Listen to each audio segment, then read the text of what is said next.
good news is that we are moving forward with a sense of urgency equal to the challenge. All of us are now moving aggressively to get our banks lending again. As we do everything that we can to create jobs and get our economy moving, we're also building a new foundation for lasting prosperity.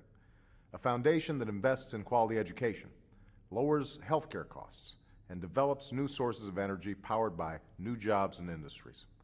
To restart the flow of credit that businesses and individuals depend upon, we completed an unprecedented review of the conditions of our nation's largest banks to determine what additional steps are necessary to get our economy moving.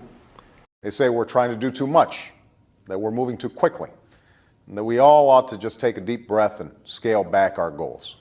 We're moving in the right direction. That's why I feel such a sense of urgency about moving this process forward. But we are moving toward a broad consensus on reform.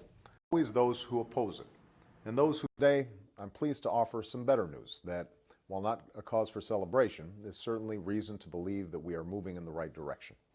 But even though it will take time, I can promise you this: we are moving in the right direction, that the steps we are taking are helping, and I will not let up until businesses start hiring again, unemployed Americans start working again, and we rebuild this economy stronger and more prosperous than it was before. To help get our economy moving again and fulfill this country's promise. That's why we were elected in the first place. The plan for reform is currently moving through Congress. We are moving forward, and we've got to keep moving forward. As long as many of our friends and neighbors are looking for work, we've got to do everything we can to accelerate this recovery and keep our economy moving forward. What we can't do is refight the battles of the past 2 years that distract us from the hard work of moving our economy forward. Mass transit systems and other important projects that keep our country moving quickly and safely. And it would affect thousands of construction workers and their families. That's why we have to do everything in our power to get our economy moving again.